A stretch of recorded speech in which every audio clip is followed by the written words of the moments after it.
بسم اللہ الرحمن الرحیم۔ السلام علیکم۔ اقرا حفاظ سیکنڈری اسکول پشاور زون، جماعت نہم مضمون اردو میں آج سبق نمبر 8 جس کا عنوان ہے غلام اور جس کے مصنف ہیں فرات اللہ بیگ۔ آئیے سب سے پہلے مصنف کے بارے میں جانتے ہیں۔ مصنف فرات اللہ بیگ،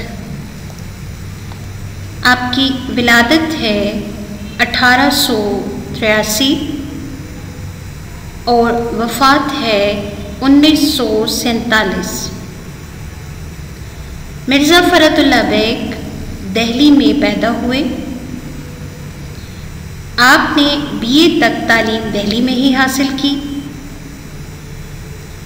آپ کی ادبی حیثیت مزاح نگار اور شخصی خاکہ نگار ہے۔ مولوی نذیر احمد سے آپ نے عربی فارسی کی تعلیم حاصل کی۔ آپ ان کے عزیز شاگرد بھی رہے۔ پہلے آپ نے حیدرآباد دکن میں محکمہ تعلیم میں ملازمت اختیار کی، پھر عدلیہ نے ان کی خدمات حاصل کی اور آپ جج کے عہدے تک ترقی آپ نے حاصل کی۔ آپ اردو کے صاحب طرز انشا پرداز اور شگفتہ نگار ادیب ہیں۔ سرکاری ملازمت اور مصروف زندگی کے باوجود علمی اور ادبی سرگرمیوں کے لیے آپ وقت نکالتے تھے۔ آپ کی وجہ شہرت مزاحیہ مضامین ہیں۔ آپ کی ظرافت سنجیدہ مگر اتنی رسیلی ہوتی ہے کہ پڑھنے والا اس کے مزے کو فراموش نہیں کر سکتا۔ آپ کی اہم تصانیف میں ایک تصنیف دلی کا ایک یادگار مشاعرہ۔ چونکہ آپ کو شخصی خاکہ لکھنے میں کمال حاصل ہے، آپ ان خاکوں میں ایسا ڈرامائی انداز اپناتے ہیں جو ان کے کردار کی متحرک تصویر بن جاتا ہے۔ اسی طرح آپ نے دلی کا ایک یادگار مشاعرہ میں بھی شاعروں کی ایسی تصویر کشی کی ہے کہ ایک ایک شاعر آنکھوں کے سامنے چلتا پھرتا دکھائی دیتا ہے۔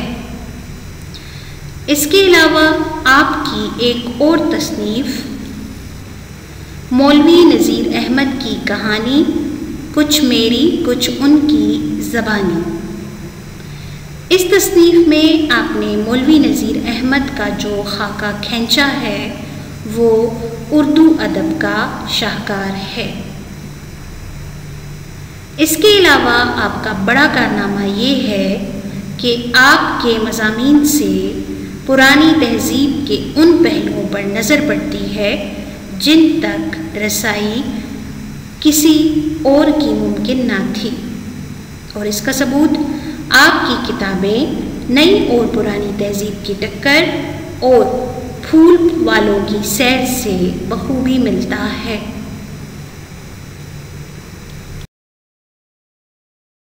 اقرا حفاظ سیکنڈری اسکول پشاور زون،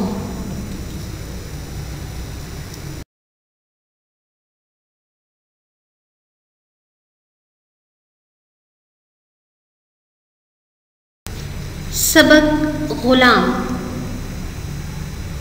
آئیے سبق کا مطالعہ کرتے ہیں۔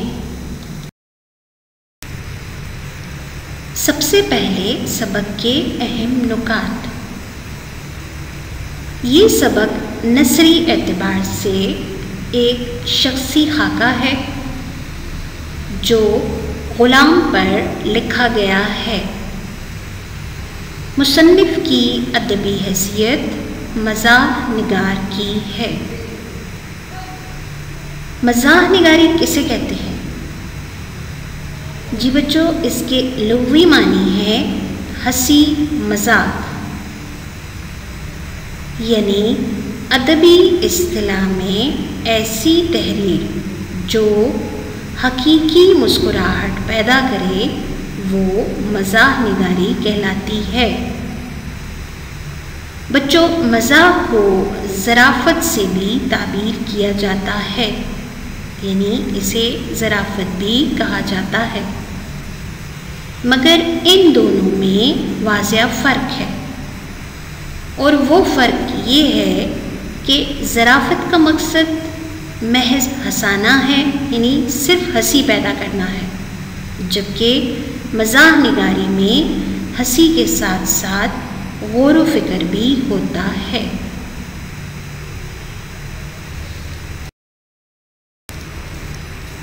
بچوں، یہ سبق فرحت اللہ بیگ کی تصنیف مضامین فرحت سے لیا گیا ہے۔ اس سبق میں مصنف نے غلام یعنی ایک شخصی خاکے کے بارے میں بتایا جو کہ ایک لاوارث بچہ تھا۔ اس سبق میں ہم پڑھیں گے کہ غلام صاحب خانہ کے گھر کیسے پہنچا اور وہاں اس کے ساتھ کیسا سلوک کیا جاتا تھا۔ اس کے علاوہ ماما کون تھی اور اس نے اس خاکے میں کیا کردار ادا کیا۔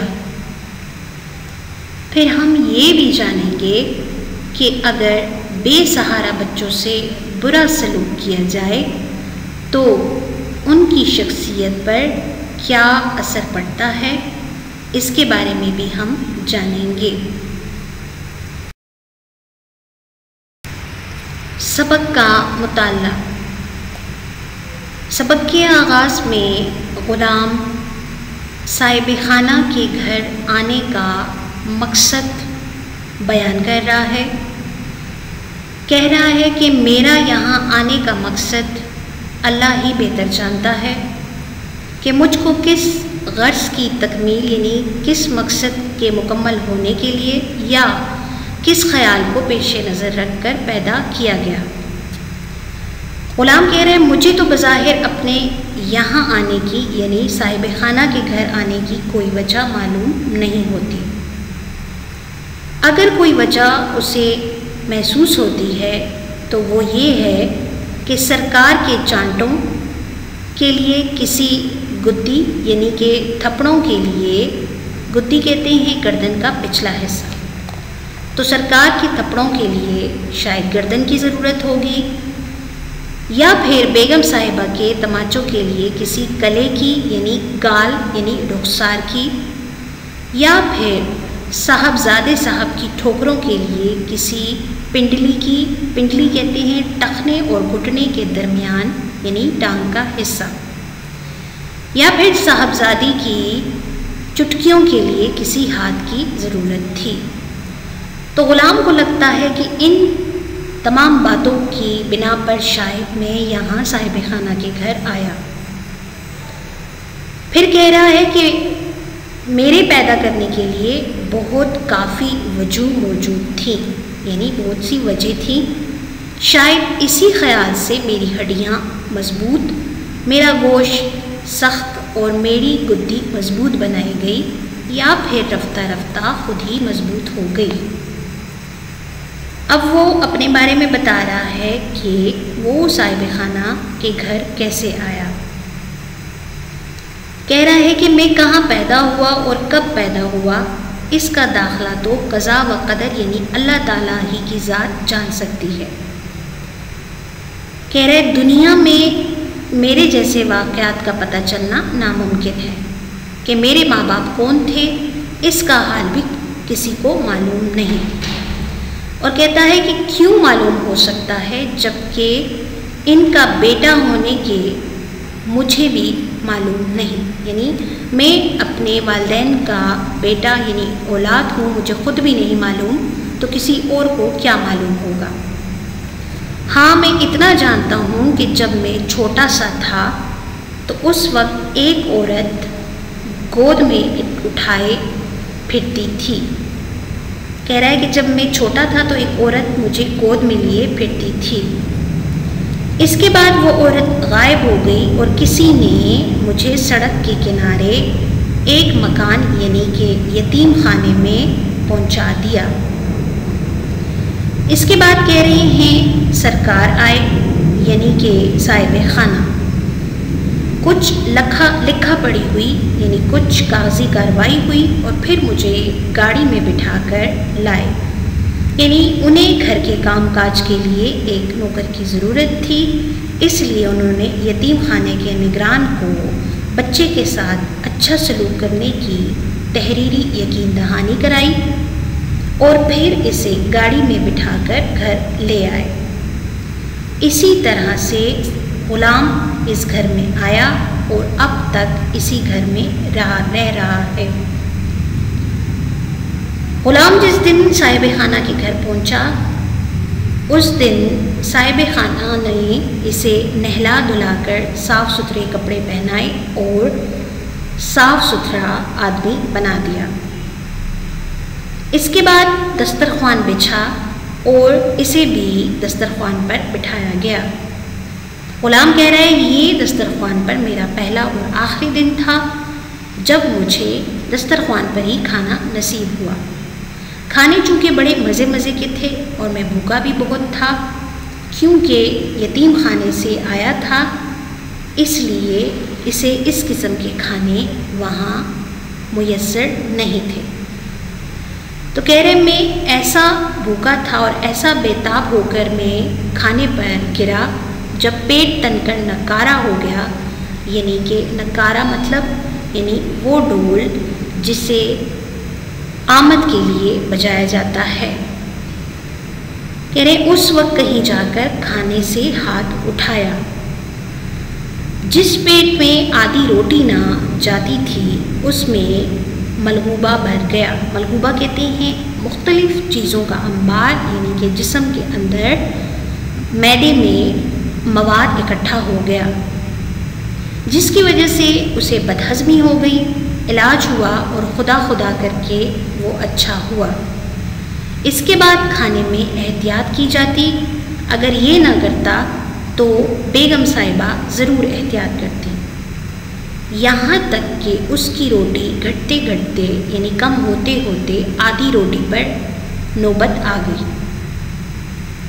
حکم تھا کہ بیگم صاحبہ کا حکم تھا کہ میرے سامنے کھا، بھلا بڑھتے معدے کو آدھی روٹی کیا معلوم ہو، چونکہ وہ بڑھ رہا تھا، اس کی نشو و نما ہو رہی تھی تو اس لیے آدھی روٹی اسے کم معلوم ہوتی تھی۔ صاحب خانہ کی ایک لڑکی تھی جو کہ غلام کے برابر ہی تھی۔ غلام کہہ رہا ہے کہ یقین مانیے کہ اس کا منہ ہر وقت چلتا رہتا تھا۔ گلی میں کوئی بھی کھانے والا آتا، کوئی بھی سودے والا آتا، کوئی بھی خوانچہ آتا، وہ بپھر جاتی اور پیسے لے کر کچھ نہ کچھ کھانے کی چیز ضرور لے لیتی۔ کھاجن آتی، اس سے بھی وہ کھانے کی چیزیں لیتی۔ کھاجن مطلب سبزی فروش عورت، اور جب وہ کھانا کھانے کے لیے بیٹھتی تو سب سے آخر میں اٹھتی۔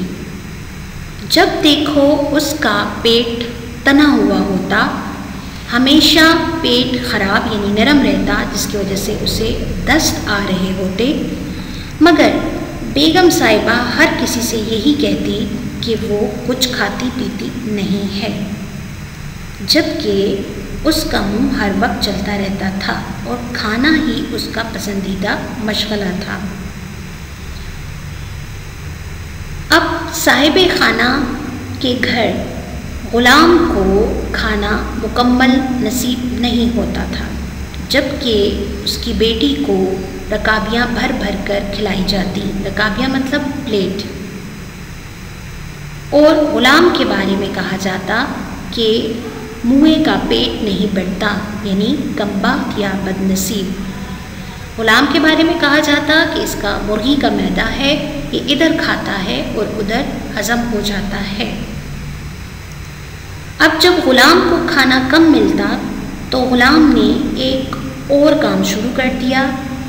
اس نے کھانا کھانے والے کو گھورنا شروع کر دیا.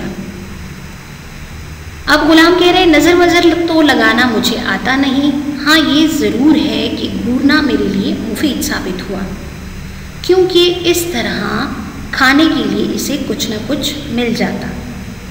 شروع میں تو غلام کی یہ حالت تھی کہ اگر وہ کسی کو کچھ کھانے دیکھتا تو الگ ہٹ جاتا تھا. کوئی اللہ کا بندہ یہ خیال نہ کرتا تھا کہ اس لاوارث بچے کو بھی کچھ دیا جائے. آخر غلام کب تک برداشت کرتا؟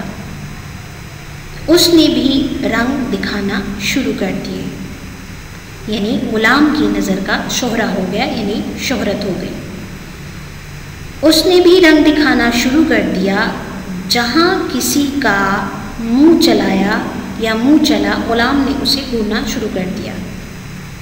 اس طریقے سے اسے دوسروں سے برا بھلا سننے کو ملتا، مگر ایسا کرنے کی وجہ سے اسے تھوڑا بہت کھانے کو ضرور مل جاتا. اس طرح غلام کو دنیا کی کوئی ایسی نعمت نہ تھی جو گھر میں آتی اور اس کا تھوڑا بہت حصہ غلام کو مل نہ جاتا.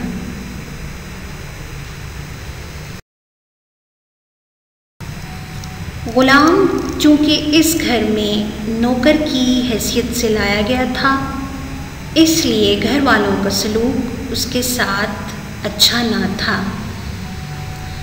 غلام اپنے بارے میں کہہ رہا ہے کہ آخر میں یہ سلوک کب تک برداشت کرتا، میں نے بھی بے حیائی کا جامہ پہن لیا. پٹنا قسمت میں لکھا ہے تو یوں ہی صحیح. پٹنا مطلب مار کھانا. کہہ رہے پھر میں کام کر کے اپنے آپ کو مفت میں کیوں تھکاؤں، یعنی کام کر کے بھی مار کھاتا ہوں، کام نہ کرنے پر بھی مار کھاتا ہوں، تو پھر میں کام کیوں کروں. نکمے کا خطاب ملتا ہے تو ملنے دو. نکما مطلب جو کسی کام کا نہ ہو.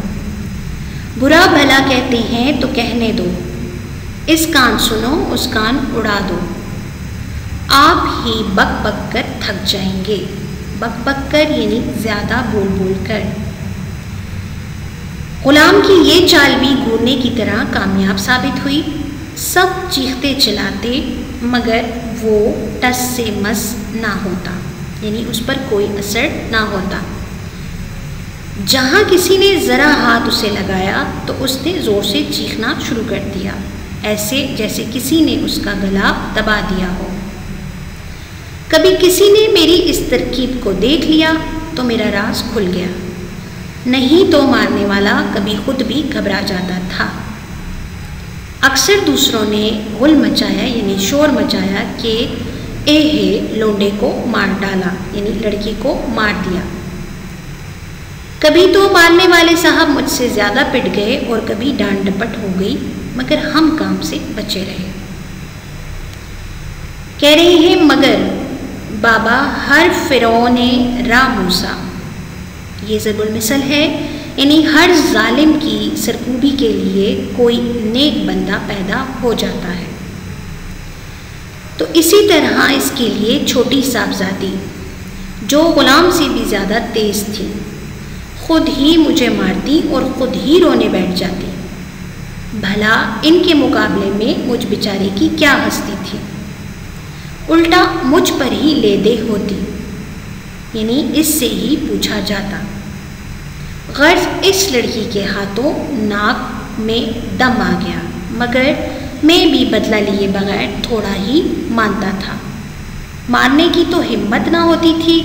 ہاں کبھی بیگم صاحبہ ان پر خفا ہوتی تو میں بھی الٹی سیدھی کچھ لگاتا، مہینہ بھر پہلے کی باتیں انہیں یاد دلاتا.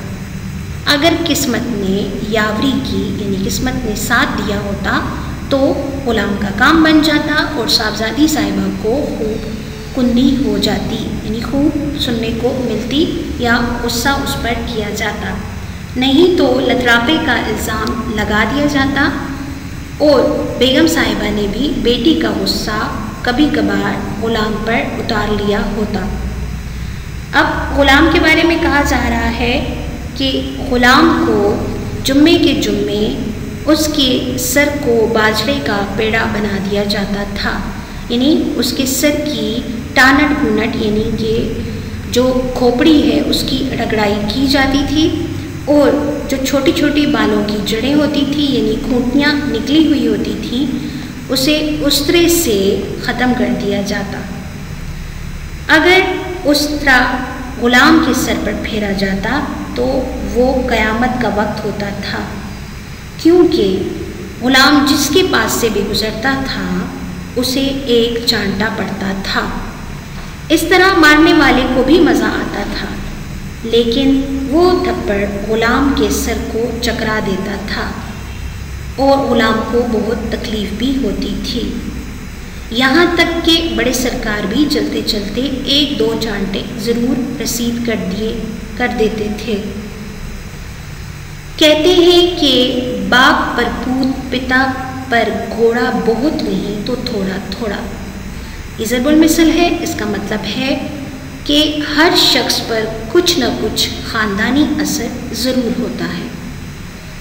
اسی طرح کہہ رہے ہیں، غلام اپنے بارے میں کہہ رہا ہے کہ شاید میرا باپ بھی چور تھا، کیونکہ جہاں میں نے کسی اچھی چیز کو دیکھا میرا چرانے کو دل چاہا، پہلے تو میں دل کو مارتا رہا، آخر فطرت طبیعت پر غالب آ گئی اور چھوٹی چھوٹی چیزوں کی چوری میں نے شروع کر دی، یعنی غلام نے آہستہ آہستہ گھر میں چوری کرنا شروع کر دی، چاہے وہ کھلونا، چاہے وہ رومال، جو بھی چیز دکھتی وہ غائب کر دیتا۔ آخر ان چیزوں کو لے جاتا کہاں، کیونکہ اس کی دنیا تو اسی مکان کی چار دیواری تھی۔ کہہ رہے ہیں کہ سچ ہے کہ اللہ تعالیٰ بڑا کارساز ہے۔ غلام کی یہ مشکل بھی آسان ہوئی، کیونکہ گھر میں ایک ماما کام کرنے کے لیے آئی۔ ماما دہلی کی ٹکسالی زبان میں نوکرانی کو کہتے ہیں۔ صاحب خانہ کے گھر میں جو ماما آئی وہ ہاتھ کی بڑی تیز تھی، یعنی چوری کرنے میں ماہر تھی۔ جب بھی موقع ملتا گھر بھر میں جھاڑو دے دیتی، مگر مشکل یہ ہو گئی تھی کہ بیگم صاحبہ کو کچھ ان پر شک ہو گیا، اس لیے اس نے اپنی حدود باورچی خانے تک محدود رکھی۔ اس پر بھی وہ اپنا کام کر دیتی تھی، رات کو گھر جاتی تھی اور صبح ہی واپس آتی تھی۔ اب جو پوٹلی وہ لاتی لے جاتی تھی، روز روز اس پوٹلی کو کھولا نہیں جاتا تھا، خدا جانے کتنا دال آٹا باندھ کر لے جاتی تھی۔ ہاں یہ ضرور تھا کہ جب سے وہ آئی تھی دسترخوان پر ہر چیز تھوڑنے لگی تھی، یعنی کم ہونے لگی تھی۔ ہماری بیگم صاحبہ کی سمجھ کو دیکھو کہ بجائے یہ معلوم کرنے کے کہ کھانا کیوں کم پڑنے لگا ہے، الٹا اس نے غلہ یعنی اناج بڑھا دیا، مگر ماما جی نے اس پر بھی بس نہ کی، ادھر غلہ بڑھا ادھر ماما کی چوری بڑھی۔ غرض جب تک وہ اس گھر میں رہی کھانے میں ہمیشہ برکت ہی برکت رہی۔ ماما جی غلام کو بچہ سمجھ کر اس کے سامنے پوٹلی باندھنے میں احتیاط کم کرتی تھی، پوٹلی یعنی جو تھیلی اس کے پاس تھی۔ اس لیے غلام کو ماما کی کرتوتوں کا علم تھا، اس کو بھی معلوم تھا اور وہ ساری کارروائیوں سے واقف تھا، اس لیے ماما غلام کی طرفداری کرتی تھی اور چپکے چپکے اسے کچھ نہ کچھ کھلاتی رہتی تھی۔ رفتہ رفتہ غلام کو بھی ماما سے محبت ہو گئی، اور کیوں نہ ہوتی، کیونکہ گھر والے بھی اس کے ساتھ اچھا برتاؤ نہیں کرتے تھے۔ آخر یہ ہوا کہ تھوڑے ہی دنوں میں خود میں نے ماما جی کو، یعنی غلام کہہ رہا ہے کہ میں نے چیزیں چرا چرا کر دینا شروع کر دی۔ بیگم صاحبہ نے کوئی چیز رکھی اور غلام نے غائب کر دی، چاہے وہ پیسے یا کھونٹی پر لٹکا تولیہ، کھونٹی مطلب چھوٹی میخ، یہاں تک کہ پٹاری میں سے سونے کا چھلا بھی اڑ گیا۔ چھلا کہتے ہیں سونے یا چاندی کا حلقہ جو انگلی میں پہنا جاتا ہے۔ اس پر بڑا غل مچا، مختلف قسم کے تجربات ہوئے، کچے چاول چبوائے گئے، چھری پڑوا کر رکھی گئی، مگر پتہ نہ چلا۔ غلام پر تو کہہ رہے ہیں کہ شبہ ہو ہی نہیں سکتا تھا، کیونکہ سب جانتے تھے کہ اگر یہ چرا کر لے جائے گا تو کہاں لے جائے گا، اور ماما پر شک کی گنجائش اس لیے نہ تھی کیونکہ اس کا داخلہ باورچی خانے تک ہی محدود تھا۔ اب رہی بی مغلانی اور آیا تو وہ جانے اور بیگم صاحبہ جانے۔ غرض کہتے ہیں تھوڑے دن بعد یہ بات آئی گئی ہو گئی۔ کہہ رہے ہیں چھلے کے عوض یعنی چھلے کے بدلے ماما نے غلام کو 2 لڈو کھانے کو دیے۔ اب غلام کو تو لڈوؤں کی چاٹ پڑ گئی، یعنی چسکا پڑ گیا، عادت پڑ گئی۔ میں نے بھی، یعنی کہ غلام کہہ رہا ہے کہ میں نے اپنا گھر صاف کر کے ماما جی کا گھر بھرنا شروع کر دیا۔ چونکہ ماما کی بیٹی کی شادی ہونے والی تھی، اس لیے سارا جہیز ہمارے گھر سے رفتہ رفتہ وہاں پہنچ گیا، جن میں دری، چاندنی اور مچھردانی تک تھی۔ کہتے ہیں کہ بیگم صاحبہ بھی انتہائی پریشان ہو گئی کہ یا اللہ، سامان کو پر لگ گئے ہیں، یہاں رکھو وہاں آئے۔ آخر حضرات کی ٹھہری، یعنی کہ جن بھوت وغیرہ جمع کرنے کا جو جلسہ ہوتا ہے وہ کیا گیا۔ چھوٹی بی بی کو آئینے کے سامنے بٹھایا گیا۔ جنوں کے بادشاہ نے ان سے چور کا حال جب پوچھا، چھوٹی بی بی تو غلام کی جان کی دشمن تھی، اس لیے اس نے غلام کا نام لے لیا۔ کسی کو یقین نہ آیا، مگر بڑے سرکار کچھ کھٹک گئے۔ کھٹک مطلب چبھن یعنی خلش۔ شاید میرے اور ماما جی کے زیادہ میل جول سے ان کو کوئی خیال پیدا ہو گیا۔ ماما جی سمجھی چلو یہ مال بھی ہضم ہوا۔ ایک دن مجھ سے کہا، دیکھو بیٹا، ابھی بیگم صاحبہ پٹاری میں چمپا کلی رکھ کر کوٹھے پر گئی ہے۔ چمپا ایک درخت جس کا پھول سفید مائل زرد رنگ کا ہوتا ہے اور خوشبودار بھی ہوتا ہے، اور چمپا کلی کا مطلب ہے کہ گلے کا ایک زیور جس کے دانے چمپا کے پھول سے مشابہت رکھتے ہیں۔ تو کہہ رہی ہیں کہ جب بیگم صاحبہ چمپا کلی رکھ کے گئی تو ماما نے غلام سے کہا کہ جا کر چپکے سے نکال لاؤ، میں تمہیں اتنے لڈو کھلاؤں گی کہ تمہارا پیٹ بھر جائے گا۔ چنانچہ غلام ٹہلتا ٹہلتا دالان میں آیا اور ادھر ادھر دیکھا، جب کوئی نہیں تھا تو اس نے پٹاری میں سے چمپا کلی نکال کر اپنے نیفے میں اڑس لی اور باورچی خانے میں آ کر ماما جی کے حوالے کر دی۔ ماما جی نے اسے خشکے کی رکابی میں، یعنی خشکا مطلب جو سوکھا آٹا ہوتا ہے جسے روٹی پکانے کے لیے پیڑے میں استعمال کیا جاتا ہے، ماما نے وہاں پہ چمپا کلی کو رکھ دیا۔ بیگم صاحبہ نیچے آئیں، پٹھاری کھول کر پان کھایا، مگر کچھ نہ بولی۔ تھوڑی دیر میں بڑے سرکار بی بی مغلانی اور آیا بھی دالان میں آ گئے۔ کھانا منگوایا گیا، سب نے کھا پی کر فراغت کی۔ بی ماما اپنی پوٹلی دکھا دروازے کے باہر نکل رہی تھی کہ ایک غل مچ گیا، یعنی شور۔ میں دوڑتا ہوا باہر آیا، دیکھتا ہوں کہ ماما جی کو ایک سپاہی پکڑے کھڑا ہے اور ماما جی وہ شور مچا رہی ہیں کہ خدا کی پناہ، گھر والوں کو بھی تانے دے رہی ہیں، سپاہیوں کو بھی صلواتیں سنا رہی ہیں۔